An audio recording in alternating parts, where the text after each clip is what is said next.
করে আমি একটা কবিতা বলছি। কিশোর বাজে আমার প্রাণে, আমি জানি মনই জানি, কিসের লাগি সদাই জানি, কাহার কাছে কি ধন মাগি, তাকাই কেন পথের পানে। দ্বারের বাঁশি প্রভাত আসে, সন্ধ্যা নামে বনের বাঁশি, সকাল সাজে বাঁশি বাজে, বিকল করে সকল কাজে, বাজায় কে যে কিসের তানে। দরিয়া সাহেব ওনার একটা উপলব্ধি রবীন্দ্রনাথের মতোই, যে আমাদের অন্তরে সবসময় বাঁশির সুর, মুরলী ধ্বনি, ক্রিয়ানীদের অনেকেই অবলম্বন শুনতে পান বা হঠাৎ একটুখানি শোনা গেল। তো এই বাঁশি নিয়ে, বাঁশির শব্দ নিয়ে আমি আজকে বলব। আগে আমি দরিয়া সাহেবের ভজনটা শোনাচ্ছি।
যেখানে দর্শন হয় যে আকাশে, সেটি হচ্ছে গগনমণ্ডল। তো এই গগনমণ্ডলে অন্তঃশ্রবণেন্দ্রিয় দ্বারা আমরা মুরলী ধ্বনি শুনতে পাই বা যোগী শুনতে পাই। তো কিন্তু কে বাজাচ্ছেন এই মুরলীটা, সেইটি বলছে। এবং মুরলী যে বাজাচ্ছে, তিনি মুগ্ধ হয়ে শুনতে শুনতে তিনি দেখে ত্রিকুটি সঙ্গম হয়ে গেল গঙ্গা যমুনে কে ঘাট। বলছে ত্রিকুটি সঙ্গম মানে অন্তরে যে আমাদের ত্রিকুটি, সেই সঙ্গম থেকে গঙ্গা যমুনার ঘাটে মুরলীটা বাজছে। ইয়া মুরলী কে শব্দ সে সহজ রচা বৈরাট, মানে খুব সহজেই বৈরাট রচনা হয়েছে, মানে বিরাট একটা শব্দের মণ্ডল তৈরি হয়েছে। তো এই যে মুরলী, তাদের কে বাজাচ্ছে, কোথা থেকে মুরলী ধ্বনি ধ্বনিত হচ্ছে, আমরা সেই বিষয়ে বলবো। সাধক যোগী যখন সাধনা করেন, তখন সাধনা করতে করতে ইড়া পিঙ্গলার মধ্যে প্রাণের গতি যখন রুদ্ধ হয়ে সুষুম্নার মধ্যে প্রবেশ করে, শুধু সুষুম্নায় প্রবেশ করলে হবে না, সুষুম্নার মধ্যে বজ্রা নাড়ী, বজ্রার মধ্যে চিত্রা নাড়ী, এই চিত্রা নাড়ীর মধ্যে চিত্র বৈচিত্র্য স্থল আছে, পয়েন্ট আছে। তো সেই পয়েন্টগুলো বাদ দিয়ে তার মধ্যে যে ব্রহ্মনাড়ী, এই ব্রহ্মনাড়ীর মধ্যে যখন প্রাণের সঞ্চার হয়, তখন এই মুরলী ধুন শোনা যায়। শুধু মুরলী নয়, বাঁশির যত রকম শব্দ আছে বাঁশি যেমন বেলুন, কৃষ্ণের এতে বেলুন বলা হয়েছে, বাঁশি কখনো বাঁশি বলা হয়েছে, কখনো মুরলি বলা হয়েছে। এই প্রত্যেকটা এই জিনিসের কিন্তু আলাদা আলাদা ধুন। বেলুন শব্দটা খুব গম্ভীর, বুঝতে পারছি না? তো যার জন্যে আমাদের কাজী নজরুলের একটি গানের পেয়েছি, বেনু রবে ধেনুগণ আগে যেতে পিছিয়ে যায়, ভক্তেরও প্রাণ বলে উজান বহিয়ে যায়। এই যে ধেনুগণ, এই ধেনু বোধহয় আমরাই গরুটা, বুঝেছ? আমাদের যদি এই বেনু রবটা শুনতে পাই আর কৃষ্ণের সাথে চলতে পারি, আমাদের প্রাণী গলে যাবে। কারণ আমরা গরু থেকে তো আর বেশি বোধহয় উন্নত হতে পারবো না। তো গরু হয়েও ভগবানের কাছে যেতে পারলে আমাদের পরম ভাগ্য। তো তাই বলছি, এই যে বেনুর ধুনের কথা বলছি, তো এই মুরলি আমাদের প্রাণায়াম করতে করতে যখন প্রাণের সঞ্চার সব সময় সুষুম্নায় থাকবে, তখন প্রাণায়াম না করা অবস্থাতেও এই মুরলির ধুন কিন্তু শুনতে পাওয়া যাবে, বাঁশির আওয়াজ শুনতে পাওয়া যাবে। তখন প্রাণায়াম আমরা করছি না, কিন্তু তবুও কিন্তু কন্টিনিউ, যেটাকে বলে পুলিশের হুইসেল, পুলিশের হুইসেল বাজে না, চি চি চি চি করে বেজে যায়, সেই পুলিশের হুইসেল, হুইসেলের মতো সবসময় করতে থাকে, কন্টিনিউ হতে থাকে, বন্ধ হয় না। তো সেই রকম এত সুন্দর অপূর্ব হতে থাকে, কারণ এই ধ্বনিটা হচ্ছে অনাহত ধ্বনি। আমরা তো মুখে জোর করে হাওয়া দিয়ে ধাক্কা মেরে হাওয়ার ধাক্কায় ধ্বনিটা তুলছি বাইরে, কিন্তু ভেতরে যে মুরলি বাজে সে অনাহত ধ্বনি। সেই অনাহত ধ্বনি বাজাচ্ছে, কে বাজাচ্ছে? সেটাই তো আশ্চর্য কথা, কে বাজাচ্ছে, কোথা থেকে আসছে এই শব্দটা? এ তো শূন্যের শব্দ না, কোথা থেকে আসছে? শূন্যের এত সুন্দর শব্দ কোথা থেকে আসছে? এই শব্দটা আসে প্রণব থেকে। আমাদের আত্মার মধ্যে যে প্রণবের শব্দ আছে, জ্যোতির মধ্যে, আত্মজ্যোতির মধ্যে যে প্রণবের শব্দ আছে, সেই প্রণবের শব্দটা আমাদের বিভিন্ন নারীর মধ্যে দিয়ে যখন প্রাণের শূন্য অবস্থা হচ্ছে, তখন যেরকম নারী, যত সূক্ষ্ম নারীদের তত সূক্ষ্মভাবে এই মুরলির ধুন শোনা যাচ্ছে।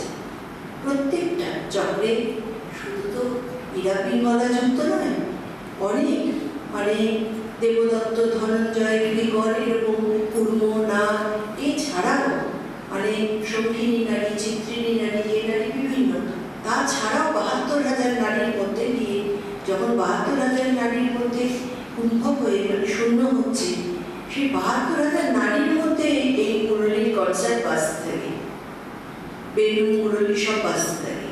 এবং সেই কোনো কোনো নারী আছে মাথার উপর দিয়ে যেগুলো যাচ্ছে, কোনো কোনো নারী আছে যার মধ্যে মাদল বাজে, বোলের আওয়াজ পাওয়া যায়, বোল করতালের আওয়াজ পাওয়া যায়। মাদল বিশেষ করে যে মাদল বাজে বলছে, তার যে কবি সাহেব বারবার বলছে অনাহত ঢোল বাজাতে, অনাহত ঢোল ঢোল। তো এই বলছে, এখানেও বলছেন উনি, সেটা আমি শোনাচ্ছি। আজকে একটুখানি গলাটা আমার খারাপ আছে বলে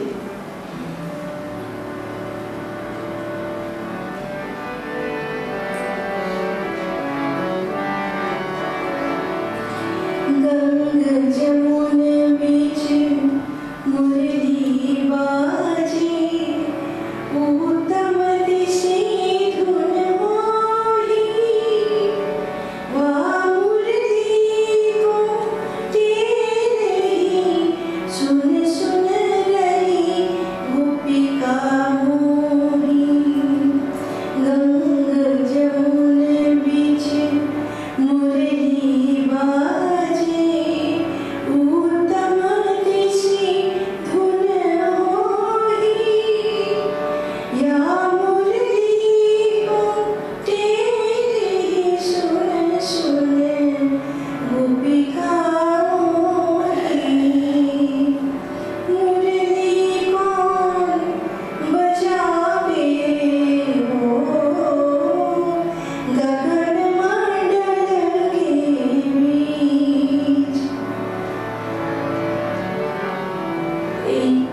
দুটো লাইনের শব্দ নিশ্চয়ই সবাই বুঝতে পেরেছে, এরপরে এটা বলে দিতে হবে না। গঙ্গা যমুনা, এই যমুনা নদী একটা হৃদয় থেকে উৎসাহিত হয়েছে। যমুনা নদীতে বলে নারীকে যমুনা নদী। এই যমুনা নদী যখন দরজাটা খুলে যায় তখনই হৃদয় পদ্ম থেকে সমানে শক্তি উপর দিকে মাথায় যায় এবং মস্তকে গিয়ে সেটা ধাক্কা দিয়ে এই ধুনগুলো ভীষণ অবিরত অপূর্ব ধুন বাজায় এবং তাদের মুরলীর শব্দটা মাথার মধ্যে ছড়িয়ে পড়তে থাকে। তখন কান থেকে সারা চক্রে চক্রে চক্রে চক্রে মনে হয় রমণ করে যাচ্ছে। আমাদের এই সহস্রারে যতগুলো অক্ষর আছে সেই অক্ষর ব্রহ্মের মধ্যে সেই মুরলীর ধুনটা এরকমভাবে স্পাইরাল বেঁধে মানে শুনতে পাওয়া যায়। মন দিয়ে তোমরাও যদি ক্রিয়া করো এবং তোমাদের একটু বাইরের বাহ্যিক সব কিছু কর্মের মধ্যে যখন থাকবে তখনও যদি মনকে শান্ত রাখতে পারো, সেটাকে ভগবানের উপর ছেড়ে দিয়ে যা হবে হবে দেখা যাবে। অহংকার সব কিছু আমাদের আমরা কাজ করে যে যা হবে হবে, এইভাবে যদি ছেড়ে দিয়ে রাখতে পারো দেখবে ভিতরের আত্মশক্তি তোমাকে একটা গাইড করে নিয়ে চলে যাচ্ছে। তখন তোমাকে আরে এই শব্দ নিঃশব্দ হয়, হঠাৎ মুখ করে বেঁধেই বন্ধ হয়ে গেল, তুমি বুঝতে পারছো না যে পাশে বাজালো কি তোমার ভিতরে বাজালো। এই করতে করতেই যখন কুম্ভকে কেবল কুম্ভ হয় তখন এই ধূমগুলো বেশি উত্থিত হয়। তো এখানে বলছে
পরমহংসেরা মানে মুখে মুখ লাগিয়ে বসে আছে, কারণ সেটা ভক্তির ভূমি।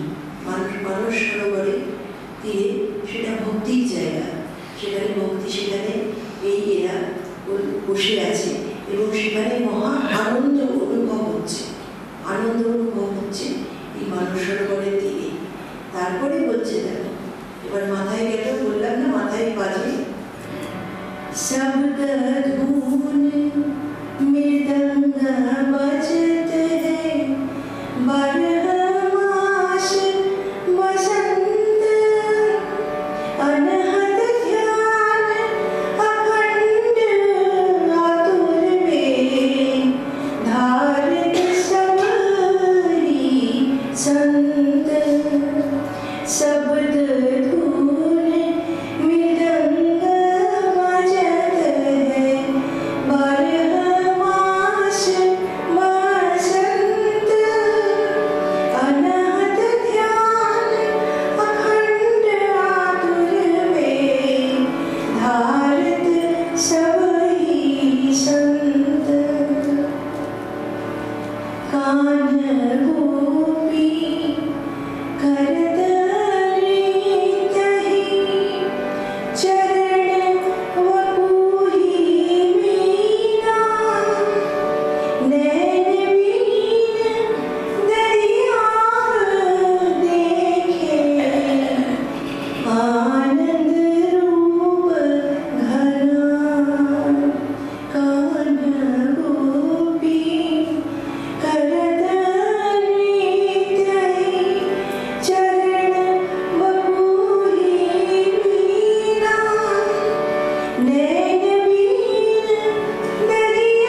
এই যে সহস্রার এইখানটা, এই ভূমির উপরে এখান থেকে একটা বোম আছে। এই বোমের মধ্যে অর্ধনারীশ্বর বলি আমরা, জানো তো, অর্ধনারীশ্বর শিব। ওইখানে অর্ধনারীশ্বর শিব আছে। এরা হংস বংশী, পরমহংস এবং বংশী, এরা দুজনে। তো সেইখানে মৃদঙ্গের শব্দ পাচ্ছে এরকম, এবং 12 মাসে সেখানে বসন্ত, সেখানে কোনো ঋতু যায় না, সেখানে কাল যায় না, সেখানে সবসময় অনাহত ধ্বনির ধ্যান হচ্ছে। ওখানে মন লাগিয়ে রাখলে সবসময় কন্টিনিউয়াস অনাহত ধ্যান হচ্ছে, অনাহত ধ্বনির ধ্যান। তাই বলছে অখণ্ড অখণ্ড অনাহত ধ্বনি আতুর বেদ ধারত সবই সন্ত। যারা সন্ত হয়ে যান, যারা সেই অবস্থায় যান পরমহংস, সেই অবস্থায় গেলে এই অবস্থা অর্জন করতে পারে। তারপরে কি হয়? তারপরে সেই মণ্ডলের মধ্যে প্রথমেই রূপের জগৎকে দেখতে পায় না। প্রথমেই এইসব সন্ত মহাত্মারা রূপের জগৎকে অনুভব করতে পারেন না। অনেকক্ষণ এই অনাহত ধ্বনিতে মন লাগিয়ে রাখতে রাখতে রাখতে অখণ্ড বোমের মধ্যে তখন দেখে কান্হা গোপী করত নৃত্য, একটি নীল আলো আর ছোট ছোট ছোট ছোট অনেকগুলো তারকা মণ্ডলীর মতো আলো। তাদের কোনো চরণ নেই, তাদের শরীর নেই, তার কিন্তু তারা এরকম তুলে তুলে তুলে তুলে নৃত্য করছে, মানে একটা নির্দিষ্ট এতে। কিন্তু চোখ ছাড়া, চোখ নেই, মানে দরিয়া সাহেবের বলছে আমি চোখ ছাড়াই এই দেখে, আনন্দরূপ দেখে, এই ঘন ঘন মানে কন্ডেন্স চৈতন্য, এই কৃষ্ণ হচ্ছে কন্ডেন্স চৈতন্য, সচ্চিদানন্দ বিগ্রহ, যে জ্যোতির্ময় নীল, এই তো দেখে সে মানে অভিভূত হয়ে যাচ্ছে দুনিয়ায়। তো দরিয়া সাহেবের এই গানটায় এই সম্পূর্ণ যে অনাহত ধ্বনি কিভাবে আত্মজ্ঞান এবং আত্মচেতনাকে নিয়ে, হৃদয় থেকে নিয়ে সহস্রারের মধ্যে বিলাস করছে, উল্লাস এবং বিলাসের মধ্যে প্রবেশ করে যাচ্ছে, সেই কথা এই দোহার মধ্যে দিয়ে উনি বলছেন। এই জিনিস রবীন্দ্রনাথ একটা জায়গায় বলছে, খুবই কমন একটা গান, কিন্তু সবাই লক্ষ্য করেছো কিনা জানি না। প্রথমটা আমি শোনালাম কিশোর বাজে, গানটা জানি না বলে কবিতা শোনালাম, কিন্তু এই গানটা মনে হয় একটু করতে পারবো, বেশি হবে না। জাগরণী যায় ভাবনি আঁখি হতে ঘুম নীল হরি মরি মরি, জাগরণী যায় ভাবনি আঁখি হতে ঘুম নীল হরি কে নীল হরি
ধ্যানে নিদ্রা চলে যায়, নিদ্রা জয় হয়ে যাচ্ছে। তো তোমরা গীতায় পড়েছো অর্জুন গুড়াকেশ ছিলেন, তাহলে অর্জুন এই অবস্থাকে নিয়েছিলেন, এই পরমহংস হয়েছিলেন তিনি। তো তারই বাসি প্রভু, তারই বাসি বাজে ইয়া বলি। এই তারই কার বাসি? কার বাসি? এটাও সেই আমাদের ভিতরে যিনি বাসুদেব আছে, সেই সচ্চিদানন্দ বিগ্রহ আমাদের আত্মা, আত্মচৈতন্য, সেই আত্মারামের বাসি শুনতে পাচ্ছ।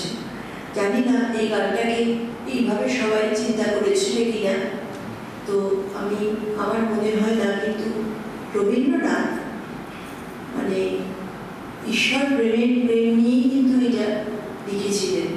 তার ঈশ্বরীয় প্রেম শেষের দিকে এত বেশি বর্ধিত হয়েছিল যে এটি তিনি লিখেছিলেন, যা আত্মচৈতন্যের কথা। এবার ছায়া দোলে, ছায়া দোলে, ছায়া দোলে নিবানিশি ধরে। এই ছায়াটি কি? এই ছায়াটি হচ্ছে সেই কুটস্থের বিরাট মায়ের চোখ, বুঝতে পারছো? কুটস্থ এবং পরম মোমের যে আলো আধারী আকাশের মধ্যে যখন শুধু শব্দ ছড়িয়ে পড়ছে, সেখানে কোনো জ্যোতি তখন স্ফুরণ হয়নি, তখন এই ছায়া ছায়া ছায়া ছায়া সমস্ত। কারণ দেখবে রবীন্দ্রনাথ একটা গানের মধ্যে, রবীন্দ্রনাথ না বিবেকানন্দ বলেছেন না, ভাসে পড়বে ছায়া সম গতিহীন চরাচর, আছে না? কিসে যেন কোন গানটা যেন নারী সূর্য নারী। তো সেটার মধ্যে বলেছি এটা কিন্তু ব্রহ্ম দর্শন, একটা অবস্থার ব্রহ্মজ্ঞানের কথা।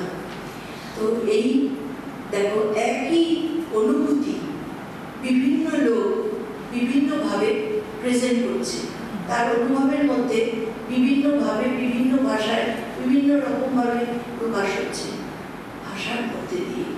তাহলে কিভাবে অনুভব করছে? যার যেরকম অনুভব করার শক্তি সে সেইভাবে অনুভব করছে, কিন্তু সে অনুভবের মধ্যে ইউনিভার্সালিটির কথাই বলে যাচ্ছে। উনিও বলেছেন, ইনিও বলেছেন ছায়া বলে, উনিও বলেছেন বিবেকানন্দ, ইনিও বলেছেন সেই অনাহত ধ্বনির মধ্যে আমাদের এরও আছে, দরিয়া সাহেবও বলেছেন। তো সুতরাং তোমাদের যে প্রাণায়াম করবে, এই প্রাণায়ামের সাথে তালব্যর একটা বিরাট বড় সংযোগ আছে। তালব্য করতে ভালো না লাগলেও তালব্য করবে, কারণ তালব্যতে ধীরে ধীরে ধীরে ধীরে আমাদের এই যে জীবের মাসল বড় হয়, মাসলটা বড় হচ্ছে, ছোট হচ্ছে। এই জীব আলজীবের পিছনে যায় ধীরে ধীরে তালব্য করতে করতে। আলজীবের পিছনে গেলে এই দুই নাকের মধ্যে দিয়ে ফুটো বন্ধ হয়ে যাচ্ছে ভিতরে, তখন এমনি যে ভেতরে এখানে যে কুটস্থ আছে, আছে, সেই কুটস্থে চাপ করছে প্রাণায়ামটায়। ওখানে যে ক্লিপটা সব খুলে দিয়েছে, কুম্ভক করে আমরা যে দর্শন করি, তখন ওইটা প্রায় খুলে থাকবে, খুলতে খুলতে পুরোটাই খুলে যাবে একসময়। তখন সবসময় সুষুম্নায় প্রাণায়াম হবে, আর জীবটা ভেতরে গোটাটা থাকে সবসময় ইরাপি বলার প্রতি বন্ধ থাকবে। তো সুতরাং সুষুম্নাতে অবস্থান ধীরে ধীরে ধীরে ধীরে করতে পারবে। সুষুম্নাতে একেবারেই পুরো যে ভাবমূর্তি ভেদ হয়েছে, উপরের দিকে উঠে গেল, কপাল কুমারে সমস্ত লেখা থাকে, সেটা না হলেও চলবে। খালি মানে আলজীবের পিছনে যা গেলেই হবে, আলজীবের পিছনে গেলেই প্রাণায়ামের গতিটা করতে যায়, গতি করতে। আর তো গুরু কৃপা আছেই, গুরু তো সর্ব অবস্থায় তোমাদের পিছনে রয়েছে। সেই জন্যে সবসময় বলি, কেন আমরা তো সবসময় সুষুম্নার মধ্যে ঠেলে ঠেলে দিচ্ছি, সবসময় সুষুম্নায় তোমাদের ঠেলে ঢুকিয়ে দিচ্ছি, আবার বেরিয়ে পড়ছে, আবার ঠেলে ঢুকিয়ে দিচ্ছি। তো এই যে পুরো যে সিস্টেমটা, তার মধ্যে তো বিভিন্ন জায়গা দিয়ে নাড়ি আছে না, সব নাড়িতেই তো প্রাণের শক্তিটা ছড়িয়ে পড়ছে সুষুম্নার মধ্যে। তো সেই জন্যে এই অনাহত ধ্বনি, এই অনাহত শব্দ হোক বা শূন্য, অনাহত কোনো শব্দ নেই, একটা নিঃশব্দ অবস্থা, কিন্তু অত্যন্ত ভালো লাগছে। ধরো শব্দ উত্থিত হলো না, শুধু একটা স্থির অটল আকাশ, একটা স্থির সুস্থ পরিস্থিতির অবস্থা, সেটাও কিন্তু অসম্ভব ভালো লাগছে। একটা শব্দের পরে নিঃশব্দ, খুবই ভালো লাগছে। তারপরেই যখন চঞ্চল হলো, একটা ভাবের প্রশ্রবণ হলো। ভাব মানে চঞ্চলতা। সেই ভাবকে যদি স্থির করতে পারো, ধীরে ধীরে সেটা আত্মশক্তির দিকে এগিয়ে যাবে, সেটা ধ্যানে এগিয়ে যাবে। তো এই আজকে এই প্রাণায়ামের এই কথা বললাম, সবাই যারা একটু তালব্য ফাঁকি দাও, তারা কিন্তু আর ফাঁকি দিও না। যত দিন আছে তালব্যটাকে একটু মন দিয়ে করো, তাহলে প্রাণায়ামটাও ভালো হবে। তালব্যটা করতে গেলেও বিরক্ত লাগে যাবে, তালব্য করতে বেশ বিরক্ত লাগে। কি জিভে করার ঢোকানো, জিভে করার ঢোকানো, লোকে দেখলে কি বলবে, এদের মাথাটা খারাপ নাকি, হঠাৎ হঠাৎ করে জিভে হচ্ছে বের হচ্ছে। অথচ কালী ঠাকুরকে পুজো করে যাচ্ছে, আমরা সারাক্ষণ জিভে করে দাঁড়িয়ে আছি। চিন্তা করো, হ্যাঁ আমরা কালী ঠাকুর হতে চাইছি না, কিন্তু জিভটা যাতে আমাদের লম্বা হয়ে জিভটা আমাদের এই নাভিক গলার গতিকে রুদ্ধ করতে পারে, সেই চেষ্টার জন্য আমরা সচেষ্ট হয়ে আছি। কালী ঠাকুরের মায়ের জিভটাও কিন্তু তারই প্রতীক, যে জিভকে আমাদের বাড়িয়ে লম্বা করতে হবে। বুঝলি, সেজন্য তালব্যকে নেগলেক্ট করা যাবে না, তালব্য করতেই হবে। তালব্য আপনি একটা ক্রিয়া, ওই জন্য প্রথম দিয়েছে ডায়েরি বসে বাবাজি মহাজের ক্রিয়ার মধ্যে প্রথম দিয়েছে। তারপরে বাবাজি মহারাজকে আমি একটু বন্দনা করবো। বাবাজিকে নিচু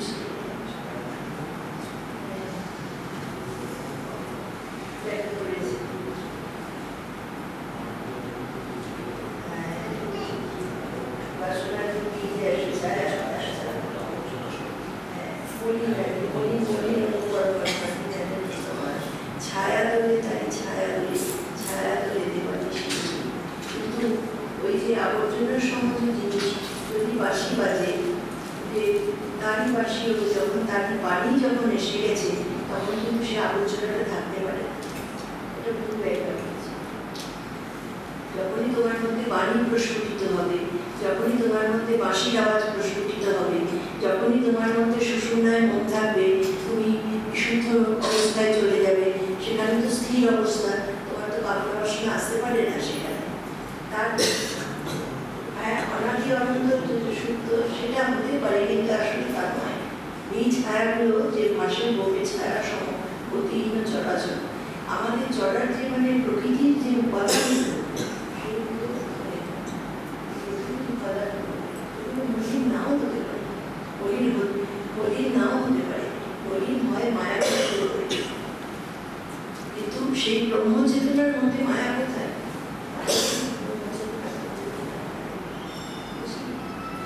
আচ্ছা, আমি লাস্টে একটু দাদা, আমি বাবাজি মহারাজকে প্রার্থনা করি। দাদা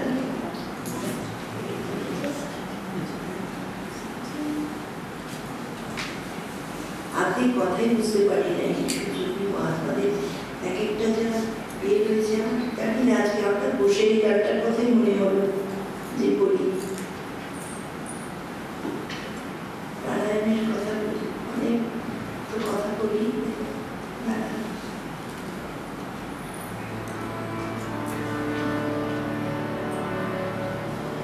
মহামাতার বাবাজি মহারাজের আশ্রম কৈলাসী, কৈলাস বিহারী বাবাজি বলে অনেকে অনেকে ওনাকে। কৈলাস বিহারী মহামাতার বাবাজি মহারাজ বলে প্রসিদ্ধ সাধু সন্ত মহলে, তাই জন্য ওনাকে শিবরূপে বন্দনা করছি। জয় শিব ওঙ্কারা, ওম জয় শিব ওঙ্কারা, ব্রহ্মা বিষ্ণু সদা শিব আর্ধং নিধারা। ওম জয় শিব ওঙ্কারা, শিবয়োধন মৃগছালা, শিবলে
মহাবতার বাবাজি মহারাজ কৈলাসে আমি স্থূল শরীরে যাইনি, কিন্তু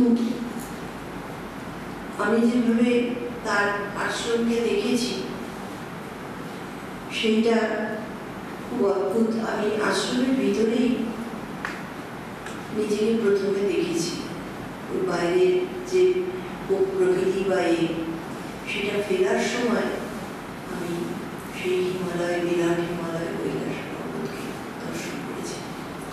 তো মহাদেব বাবাজি মহারাজের যে আশ্রম, আমি তাকে দেখেছিলাম যখন, আমার মনে পড়ছে যখন আমি বর্ণশ্রীতে থাকি, এই স্ট্যাচু তখন সদ্য বসেছে এই বুদ্ধ পূর্ণিমার দিন, আর রক্তাঙ্গুলি চেরির মধ্যে উনি বসে আছেন বাগছালের উপরে লাল চেরিতে বসে।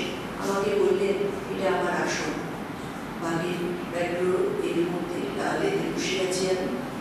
আর আমাকে বলেছিলেন আমাকে তোরা চাই পেলাম, কারণ আমি বলেছি তুমি এখানে কথা বলবে, পাথর আবার কথা বলবে, এইসব আমি মনে হচ্ছে না, কি জানি কি অবস্থায় করবো।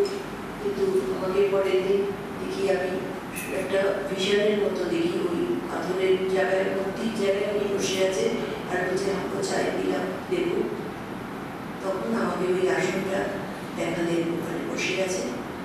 আর ওর চেহারা আমি কোনোদিন ভুলবো না।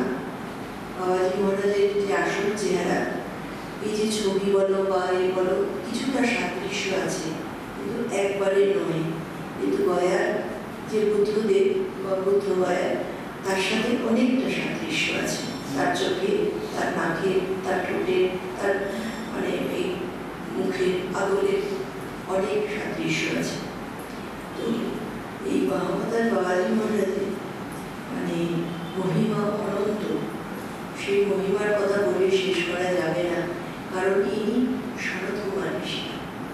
তোমরা যদি পুরাণ দেখো তাহলে এই সনত কুমারের দেখবে, ঋষি সনত কুমারের কীর্তি এবং মহিমা অনন্ত, মানে শেষ করা যাবে না। ইনি এবং কামদেব, এনারা তপবলে এনাদের দেহের মানে সত্তার একটা অংশ আর কামদেবের এক অংশ নিয়ে একটা নতুন সত্তা নির্মাণ করে এনারা কৃষ্ণের ছেলে হয়ে জন্মগ্রহণ করেছিলেন। সেই কৃষ্ণের ছেলে হচ্ছে প্রদ্যুম্ন। ভগবান বলে, ভগবান কৃষ্ণ, ভগবান প্রদ্যুম্ন। তো এরা দুজনে এই লীলাতে, কৃষ্ণ লীলাতে অংশগ্রহণ করেছিলেন, এইভাবে কৃষ্ণের ছেলে হয়ে এসেছিলেন। তো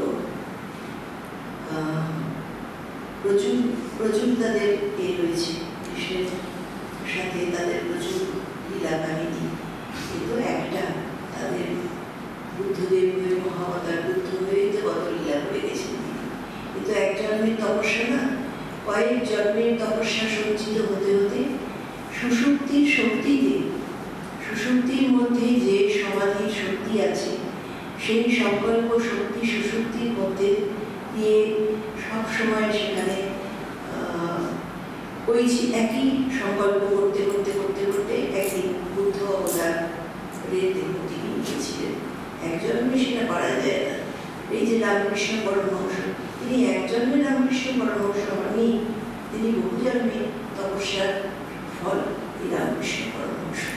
পরপর পরপর জন্ম নিয়ে তপস্যা করতে করতে করতে করতে মূল যে সত্তাটা যেটা উপরে থাকে, সবই তো অংশ সত্তা পূর্ণ হচ্ছে, অংশ সত্তা পূর্ণ হচ্ছে, মূল যে সত্তা যেটা করে থাকে শান্ত ভূমিতে, সেই সত্তাটা নেমে এসেছিল রামকৃষ্ণ ভগবান পরমহংসদেব। এই জন্য তার তিনি অবতার, সেই মূল সত্তার পূর্ণ অবতার, পূর্ণ অংশ প্রকাশের অবতার। দৈব স্বামী তিনি ছিলেন তার খুঁটি।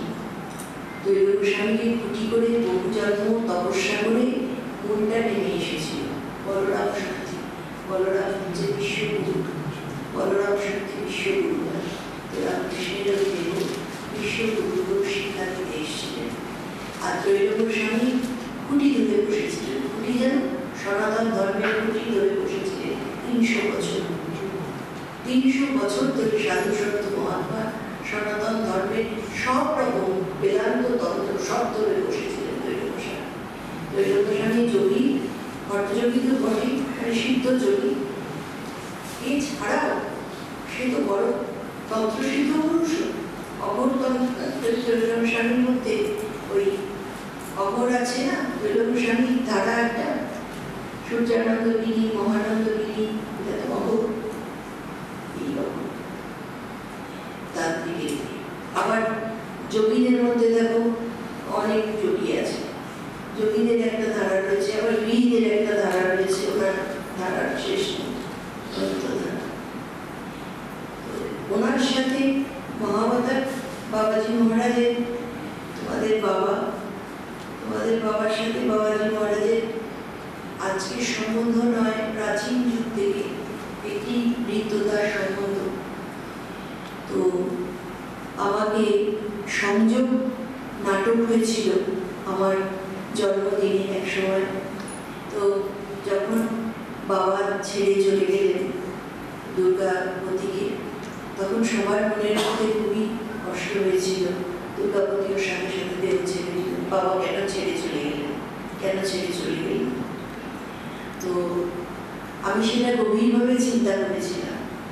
সেটা চিন্তা করে জানতে পারি যে বাবা এই যুক্তেশ্বর গিরি মহারাজের সাথে ভীষণ হৃদয়ে এতে বদ্ধ ছিলেন। যোগী ঋষিরা ওনাকে বলতেন এই যুক্তেশ্বর গিরি মহারাজ যেন চলে না যায়, যেন আমাদের এই পৃথিবীতে আরো কিছুদিন থাকে এবং আরো কয়েকটা দেহ নিয়ে লীলা করেন। কিন্তু যুক্তেশ্বর গিরি মহারাজ কিছুতেই রাজি নন, মানে উনি নারাজ, উনি আসবেন না। আমি ঊর্ধ্বলোকে থাকবো, আসবো না। আমি বড়জন হিরণ্যগর্ভে থাকবো, ওপরের জগৎগুলো দেখবো, আমাকে এই নিচের জগতের থেকে ছেড়ে দাও তোমরা।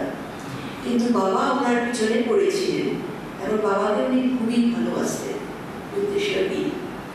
যে তার জন্যে যেই মুহূর্তে যুক্তেশ্বর গিরি মহারাজ দেহ ছাড়লেন, উনি ফাঁকি দিয়ে গেলেন, কাউকে কিছু না বলে হঠাৎ দেহ ছেড়ে দিলেন। বাবা তখন তার পিছনে ছুটলেন। বুঝতে পেরেছ? যুক্তেশ্বর গিরি মহারাজের পিছনে ছুটতে গিয়ে উনিও সেই মানে চলেছেন। যখন উনি সূর্য ভেদ করে বেরিয়ে গেছেন, তখন আর বাবা তার পিছু ধাওয়া করতে পারেননি। তো সেই জন্যই ওনার দেহটা চলে যায়। তো যাই হোক, সেই যুক্তেশ্বর গিরি মহারাজের পিছনে কিছু কিছু চলতে চলতে এই জন্যে আবার তার সাথে তার হৃদ্যতা হয়েছে। তো সেই কারণ, সেটা একটা বিরাট কারণ। সেই কারণের পেছনে জগৎ যদি তাদেরকে পায়, লাহিড়ী মশাইয়ের যুক্তেশ্বর গিরি, তাহলে জগৎ আবার সনাতন ধর্ম সত্য প্রতিষ্ঠা সারা বিশ্বে সম্ভব হবে। এটা বললাম। তো এইটাই হচ্ছে কারণ। একটা মহা উদ্দেশ্য ছাড়া উনি ওরকম করতে পারেন না, বুঝলেন? তখনই ওরা দেহটা ছেড়ে দিয়েছে। ওনার পিছনে পিছনে ছুটতে গিয়ে যখন সূর্য বেরিয়ে গেলে, তখন ফেরা খুশি বহু লেগে যায়, সময় লেগে যায়। তো সেই জন্য বাবা মানে এই একটা ভাবের আবেগে চলে অনেক কষ্টে সৃষ্টি, অনেক এই করে রয়েছে। এছাড়া আর কোনো কারণ আমি দেখতে পাইনি। কারণ ছাড়া কিন্তু কোনো ঘটনা ঘটে না। একটা কারণ তো নিশ্চয়ই আছে, তাহলে পাগলের মতো ওইভাবে তো ছাড়তে পারে না। সেই জগতের কল্যাণের জন্যই করেছিলেন, জগৎ কল্যাণের জন্য করেছিলেন। এমন একটা মহাত্মা যে জগতের মহাকল্যাণ সাধন করে গেছেন। অনেকেই লাহিড়ী মশাইয়ের সাথে যারা এসেছিলেন, যেমন পরমানন্দগিরি, যেমন পঞ্চানন বাবাই বলছি, তারপরে আমাদের এই ভূপেন সান্যাল মহাশয়, তারপরে আরো বড়দাচরণ মজুমদার, এরা না কেউ নেই। এরা কেউ এই পৃথিবী মানে ভূবর্ষ এই তিনটে লোকের মধ্যে নেই। এরা সমস্ত ওইখানে চলে গেছে আমাদের হিরণ্যগর্ভের জন্য। আজকে সাধনার কথা বললাম, তোমরা সবাই একটু সাধনাটা করো। আমি সকলেরটাই দেখি তোমরা যখন বাড়িতে বসে করো, কিন্তু তবুও সামনে এক আধবার অন্তত মানে বছরে 2-4 বার অন্তত করা দরকার। হ্যাঁ, আর এইখানে এসে সাধনা করলে সাধনাটা ভালো হবে। সে অনেকেই আছে যারা জানে এখানে সাধনা ভেতর থেকে মানে রাস্তা চেঞ্জ হয়ে যায়। এখানে নিচে সাধনা করলে রাস্তা চেঞ্জ হয়ে যায়। প্রতিদিন আমার মনে হয় উপলব্ধি কিছু করেছে এখানে সাধনা করার। বলছি যে আছি, কারণ আমি দেখি যে ব্রততি দৌড়ে দৌড়ে ঢুকছে, প্রায় রোজই করে, ব্রততি করে, এরা করে, মানে একটা কিছু আছে যেটা ভিতর থেকে পরিবর্তন করায়। আছে বাবার প্রকাশ আছে, বাবার এ আছে, সব কিছু আছে, কিন্তু বাবার নয়, বাবার সাথে যে সম্মান করা থাকে এই বুদ্ধ পূর্ণিমাটা ক্রিয়ার কথা বলেই কাটাবে। ক্রিয়ার মধ্যে দিয়ে এর মধ্যে দিয়ে বললাম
এই এর মধ্যে দিয়ে, শায়েরির মধ্যে দিয়ে বলেছে।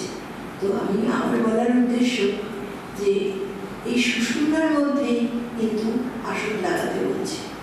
তাহলে যখন ক্রিয়া করবে সবসময় কোথায় মনটা রাখবে? আমাদের কুটস্থে সুষুম্নার মধ্যে।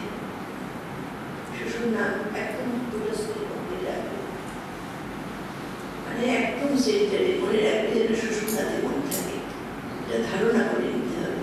তো বলছে এইখানে আসন লাগিয়ে সমস্ত সাধনা করতে হবে। এই যে অনাহত দ্রোণী, সমস্ত এই সুষুম্নাতে সব কিছু আছে। আকাশে ওড়াতে আরম্ভ করে সব পঞ্চতত্ত্বের খেলা এই সুষুম্নাতেই বেশি। পঞ্চতত্ত্বের বাইরের খেলা হচ্ছে আমাদের এই বিশ্বজগৎ, আর পঞ্চভূতের এই অন্তরের যে খেলা সেটা কিন্তু এই সুষুম্নার মধ্যেই প্রকাশিত। সুতরাং সেটা তোমরা আয়ত্ত করতে পারো যদি তোমরা নিয়মিত নিত্য ক্রিয়া করতে পারো। যদি বাদ না থাকো, একাগ্র মন লাগিয়ে ক্রিয়া করতে হবে, তাহলেই হবে। এই প্রথম ক্রিয়ার মধ্যে সব আছে, সব দেওয়া আছে প্রথম ক্রিয়ার মধ্যে।